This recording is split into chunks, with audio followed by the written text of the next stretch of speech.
very interesting, by the way. Senator Dodd and I were briefly commenting before coming here that the way for everyone to pay attention at this time of the evening is for us to say outrageous things. So we're going to try to do that, Senator. So I'll start with you.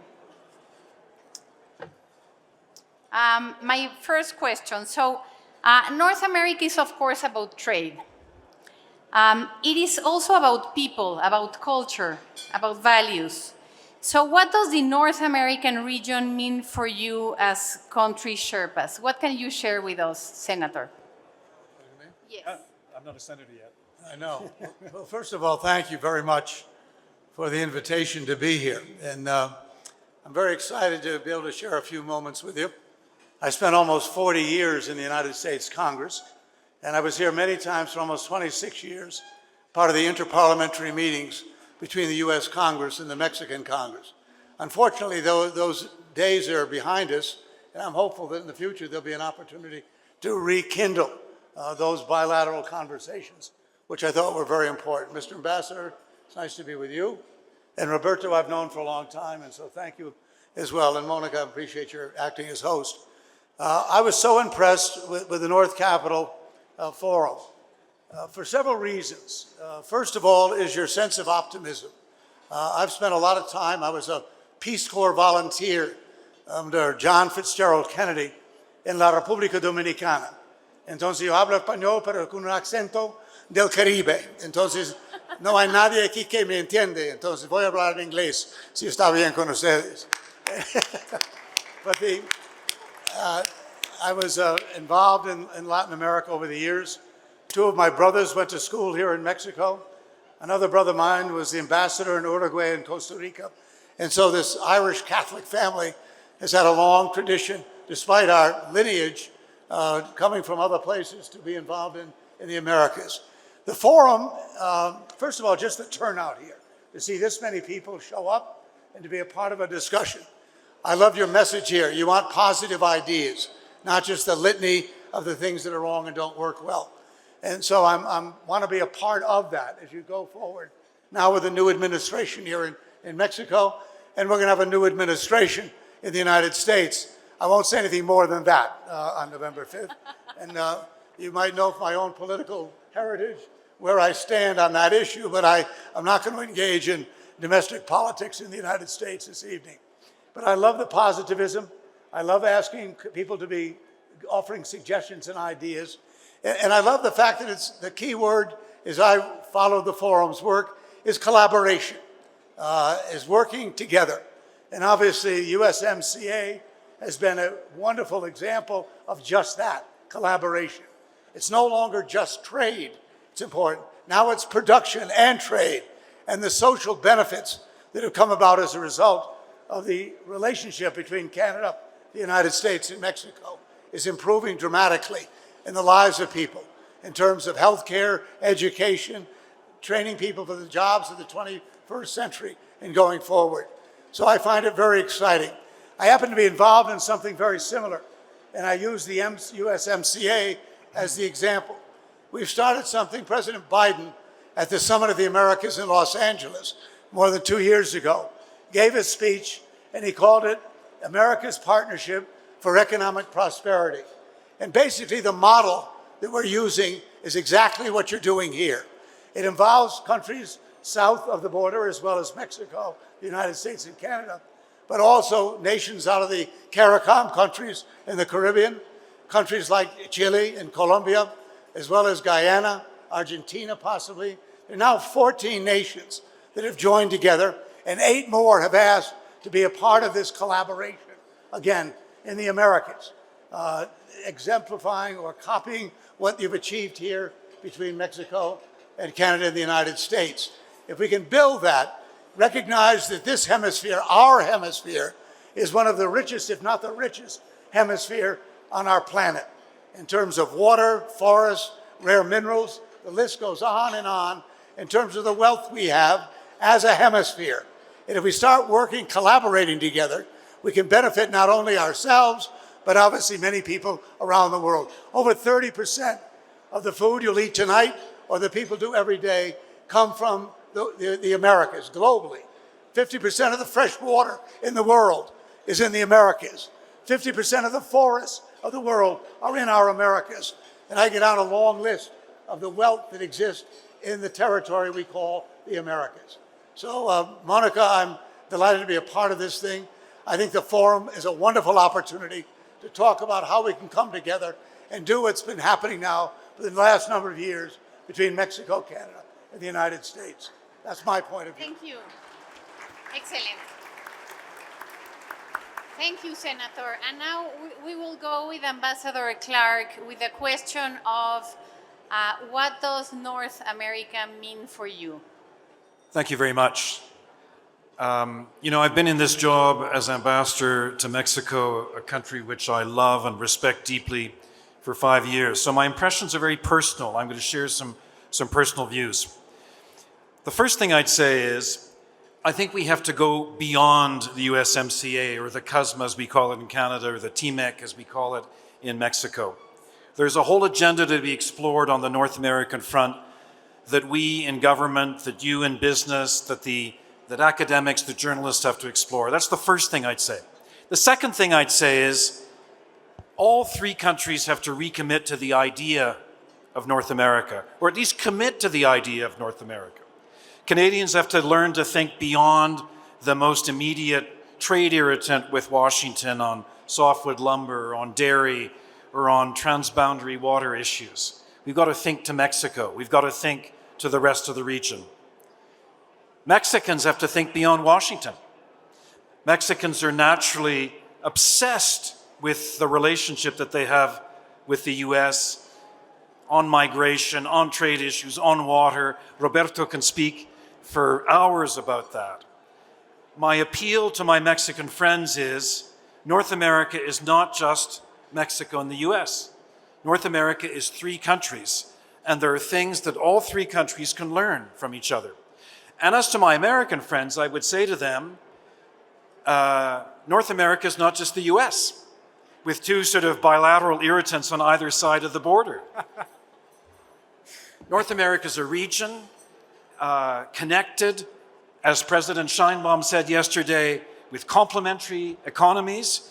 So all three countries need to think of their region first and foremost, and think of ways of building the prosperity and security of that region.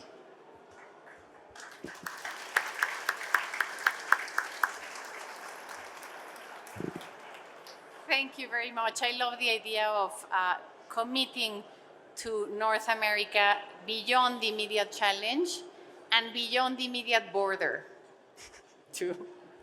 So thank you for that. So no home field advantage, so sorry for you to be last, Roberto. We're going with Roberto Velasco. Roberto, you've been in the job for a while now, and I'm sure it's personal for you too. So can you share what does it mean for you? What does North America mean for you? Sure, and let me get two things first off the plate. The first one, and very importantly, you said, I've been in this job for a while. I still am today. I don't know tomorrow, but today I still am.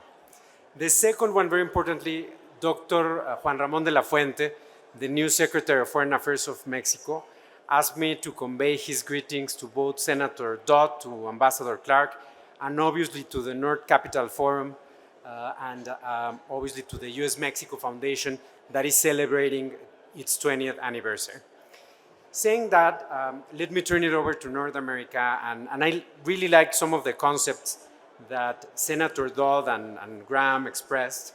They've been both great partners in the last few years, both in bilateral and trilateral and regional affairs, because with Senator Dodd, we've also done a lot of work in terms of the whole American continent, not just thinking about the trilateral space, but rather how we can build on the lessons that we've learned and take them to the rest of the continent. I believe that North America started as a trade idea. But if you look at what's happening today, at what Senator Dodd was saying, let me just give you a few examples of how we're past beyond just the economic idea, the trade idea. NAFTA visas. The NAFTA visas started 10 years ago, around 3,000 visas per year. Last year, 30,000 visas, 33,000 NAFTA visas were issued for Mexicans going to the United States, another number for Canada, so it's a tenfold increase. In that same period, we've sustained several mobility programs between Mexico, the US, and Canada. So we are doing more and more mobility between the three countries. Tourism has increased dramatically, not just from the US to Mexico and Canada, but also from Mexico to the United States and to Canada. One of the issues that we've discussed with Canada has been the increase in Mexican tourism to Canada, and also 3 million Canadians are coming to Mexico now every year, around there. And that is also a very big change in terms of what we were seeing in tourism. Millions of people throughout the three countries moving every year, not just goods, not just capital, but also human resources, also services that are flowing across the three countries. We also are experiencing a phenomenon of cultural integration. Mexican food is now a staple of American cuisine. In Canada, we still have a long way to go, but in the US, we're doing a lot of work there. We are having more and more integration also in the media industry, in the TV, in cinema. So certainly, beyond just the economic space, a lot of things are happening, and it showcases the potential of the region. The irritants will always be there, particularly when you are trading probably almost $2 trillion per year between the three countries, and when you're having all of these exchanges. But the real question is how we can look at the whole picture, at the whole trends of what has been happening in the past few decades, the past 3 decades, and how we can plan for the future and how we can really build on all of these areas. Again, not just the economic space, not just the irritants, but also all these other areas where we're having more exchanges, more integration, and of course, when we are all benefiting from these different exchanges. Thank you, Roberto. Bravo. I hear collaboration, I hear optimism, and at the North Capital Forum, we really like it when we hear this from Canada, the US, and Mexico representatives. So the North American Leaders Summit, this was relaunched a few years back, and it really ignited a new era of collaboration between Mexico, the United States, and Canada. What are your main takeaways from this collaboration? Why does it matter as a mechanism? Why should we make sure that we keep this alive going forward? So we can start in the same order, Senator Dodd. Almost like the United States Senate here. People never listen to me there either. So.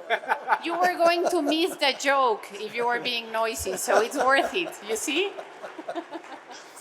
But you know, the important point to make, and I regret I didn't make it at the outset, or the ambassador Roberto didn't mention it, there's a value system that is shared by the three countries that are the subject of our conversation. And that is the rule of law, which is very important. Obviously, the issue of democracy and freedom are very much the core elements of what brings us together on a basic level. And then from that common sense of values about those 3 points are critically important. Probably not well known, but over the last little more than 2 years, 13 countries in our hemisphere have had free elections. And there are a few of you in this room who are old enough to remember when that was not the case, not that many years ago. So the second point I want to make to you, and particularly to the forum, the window is open. Some opportunities exist today. These opportunities will not last forever. The windows will close, and we'll look back if we missed the opportunity to take advantage of this time, the leadership we have in Canada, in the United States, in Mexico, to kind of build on this idea that the forum has embraced, and that is the collaboration, expand the relationship beyond simple trade issues, and to understand there are a variety of social benefits. A good economy and job creation is not just for business. It makes a difference in humans' lives. People don't emigrate if they have a job. It provides what they need. They don't take the desperate act of gathering their family and walking. Secondly, you get, in addition to that sense of security, families do better, neighborhoods do better, countries do better, are all benefits of exactly what we're talking about economically. And so it's very important we understand the broader implications than just the economic gains of successful companies. But how can we make sure that that increasing of value and worth goes way beyond the businesses involved and reaches down to the very people who are looking for those jobs and that stability, that health care, that education that they need. A strong economy provides that kind of security. Thank you, Senator. I'm going to break the rules of moderating because I'm just going to change the questions. This goes, I think, your point to the heart of the relationship between the three countries, which is a value system, the rule of law, democracy, and also trade and job creation and the economy. And I'm going to Ambassador Clark with a question. What can you say in terms of can you say more of the relationship between this value system, democracy, rule of law, human rights, and trade and commerce? There's the hypothesis that trade and commerce will bring us together in terms of cultural values, and there's the opposite hypothesis, that we need a similarity in values to actually be able to foster trade and integrate. Do you have views of this relationship, and how can we move forward into a future of more collaboration? Well, you know, going beyond the USMCA or CUSMA can't just be about the FIFA World Cup, right? I've got this in my notes, FIFA World Cup, great trilateral FIFA World Cup was a question that I changed, but the ambassador is well trained. Well, I'm well trained. I've been 35 years of diplomacy, and I can talk about anything at any moment and interrupt you. But no, seriously, North American can't simply be about that. I agree with Senator Dodd. It's about a community of values, democracy, respect for human rights. I'll give you a very concrete example that I took part in recently. We had a trilateral meeting on violence against Indigenous women and girls among all three countries. And all three countries have a terrible past and a terrible reality in terms of our treatment of our Indigenous peoples. But what an extraordinary opportunity to be able to share with our two close North American partners what we are doing on truth and reconciliation, what Americans are doing, what Mexicans are doing, to learn from each other on this absolutely critical issue for us as Canadians. There's a very concrete example of what we're doing in terms of values, shared values. Look, we're never always going to be alike in everything. We have radically different political cultures and radically different political systems. And speaking of political systems, we're going to have an election at some point soon in Canada, and it's a completely different way of approaching elections than the US and Mexico, because it's a parliamentary system, and we have the inherent instability of a government having to meet the confidence of the House in order to continue to be in office. But yes, there are shared values. We've got to nurture those. We've got to work together on them. And thank goodness that we have the North American Leaders Summit process and all the attendant other meetings that we have in other sectors to allow for effective trilateral cooperation going forward. Thank you, Ambassador. That was fantastic. Roberto, what would you add to this point on values and what North America should mean and what brings us together on all these many levels?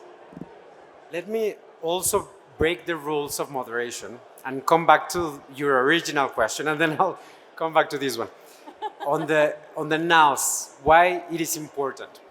I mean, I know we are in the age of technology and AI and Zoom and whatever, but there's no substitute in diplomacy to personal relations. And there's no more important thing in diplomacy than personal relations. whenever something goes south, what helps you to come out of it are personal relations. Whenever you want to achieve something big and complex that requires change, that requires political costs, you need personal relations. So the NALS fosters just that, and not just at the leaders level, which is obviously the most important, but it creates a whole bunch of people in the three countries working together, meeting, knowing each other. And that personal relation between Mexicans, Americans, Canadians has no substitute. A second thing that I would add is what the NALS fosters around the NALS, because it's not just the NALS, the governments. I always say that the relationship between the three countries, the diplomatic relationship, the relationship between the governments, is just one tiny element of the relations. Things like this, like the North Capital Forum, flourish when you have spaces like the NALS. I mean, I don't want to sound like bragging, and maybe Enrique Perret will be like, what the hell is this guy talking about? But I believe that it is no coincidence that the North Capital Forum started around the time that we restarted NALS. It's no coincidence that we've been able to bring a much closer relationship between the Canadian business sector and the Mexican business sector around the NALS. So this is important at many levels. And today I talked to quite a number of people coming from universities. So I very much hope that it's not just the North Capital Forum, but that also universities, think tanks will also get together around the NALS and have conversations like this and help us to really strengthen the backbone of the relationship, which again, it's not the relationship between the governments, it's the relationship between peoples of the three countries, and obviously that includes all sectors, not just politicians. Now, coming back to your second question about the values, very quickly, I mean, Mexico is going through a historic moment. I mean, we all saw what happened yesterday. The first female president in Mexico, and that, yes, North America. North America, yes, by the way. I mean, Canada had a prime minister for a few months, a female prime minister for a few months, but the first female president in North America. And nobody would have thought that that was possible 30, 40 years ago in a country that was known all over the world because of macho culture, because of violence against women, because of the lack of participation of women in many, many spaces. And in just a couple decades, we completely changed that. I saw a picture yesterday that was, just so powerful, because the head of the Chamber of Deputies, the head of the Congress, is a woman. The head of the Supreme Court is a woman. And now the president of Mexico is a woman. And 50% of Congress is female. 11 governors are women. And that, for me, showcases the capacity of Mexico to change, to really change in a short period of time, to transform. And that, I think, is part of the essence of why we have similar values between the three countries of North America. Because we are democracies, we are very diverse, very big countries that know how to change, that know how to adapt, not just within, but also between each other. Let me leave it there. Gracias, Roberto. What would be your message for the business leaders of the three countries in terms of creating jobs, investing, supplying goods and services, and just bringing the region together? I'll start with Senator Dodd to keep the order. Well, I think we've touched on them here already. Obviously, the collaboration is critical, and it needs to begin right at home. I mean, not so much Canada, I don't think, and the ambassador will correct me if I'm wrong, but in Mexico and the United States, polarization politically, being able to compromise and come to common conclusions of many of the problems we face is a major problem in the United States. When I was in the Senate those many years, it was commonplace for there to be compromise in working on problems. Today it's a rarity, and it's growing as a problem globally in my view. And so my hope would be that both in Mexico and the United States and Canada would keep up the bipartisanship that I think many of us see in Canada as a working system. So that's important. The second thing that's important is it's really important for us to recognize, again, that we only have a small amount of time. What you've got gathered here tonight is a community. Communities are dying. Whether it's technology or COVID, whatever else it means, the idea of being, as we are, social creatures, to be with each other. And so it's important to sort of reach out beyond the traditional political community, to make people feel they can be a part of the discussion, the commentary, and the solutions. It's very important. If people continue, as many do, there's one candidate in the United States who's very appealing to a constituency that by and large has a legitimate gripe.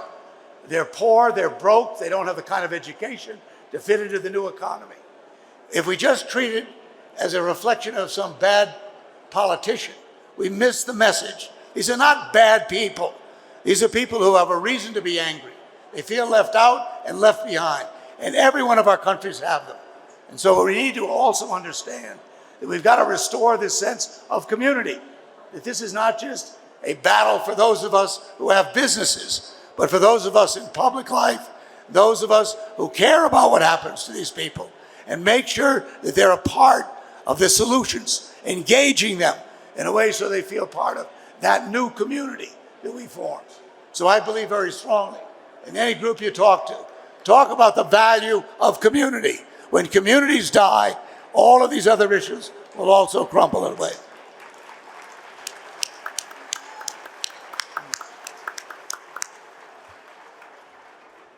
Well said, Senator. Thank you. Ambassador Clark? I'd say a couple of things.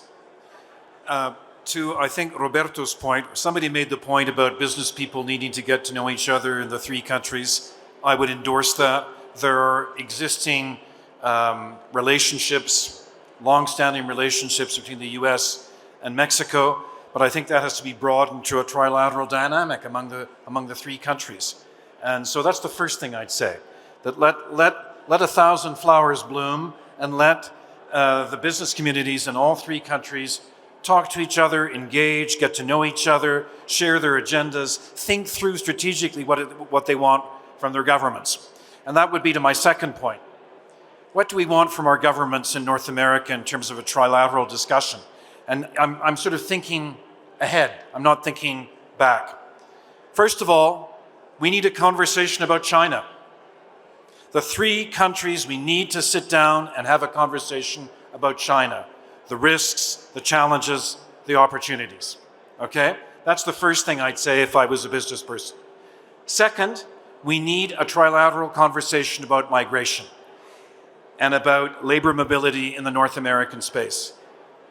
There are job shortages, not just in the US and Canada, but also in Mexico. We need to address that strategically among the three countries. And the migration file cannot simply be a bilateral irritant or issue between the US and Mexico. It has to be part of a trilateral discussion.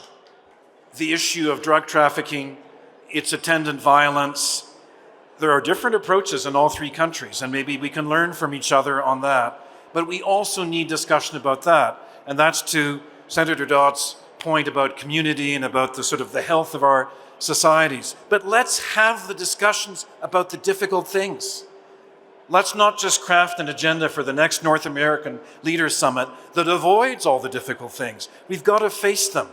We may be having a unique political opportunity, or we're living a unique political moment, rather, in which we can deal with some of these issues. Well, let's deal with them. Let's have the courage of our convictions as North Americans and deal with the big stuff that's on the table, not just the FIFA World Cup. Also the FIFA World Cup. I don't object to the FIFA World Cup, but it's like that's not what, that's just one aspect of North America, right? Absolutely. That's just an event, an important one, but I completely agree with you. Have the hard conversations. Roberto, we definitely want to listen to your closing statement. The first thing that I would tell them is that they are in the best region of the world. And if you want to be sure of that, just look at what is happening in all the other regions in the world. Conflicts, lack of resources, lack of human resources. Here we have, of course, irritants, we have conflicts, but we have a region where we talk to each other every day. We have a region that has democracies, that has no conflicts between our countries in a violent way, that has natural resources, that has energy, that has a lot of infrastructure. So I know that there will be uncertainty and there will be times when that uncertainty feels unbearable. But that's just how the world, the politics, operate in the new environment provided by technology, by communications, by everything that we are experiencing. But look at the big picture, look at the whole world. We are in the best space in the planet to make business, to thrive, to do whatever you want to do. And the second thing I would tell them is talk to Chris Dodd and talk to Graeme Clark, because they always have some really great things to share with you. Thank you so much. So I'll just say, continue the conversation, have the hard conversations, build relationships, build a sense of community, share values, build trust, go beyond USMCA, and go beyond the World Cup. Thank you very much for this extraordinary conversation. Thank you.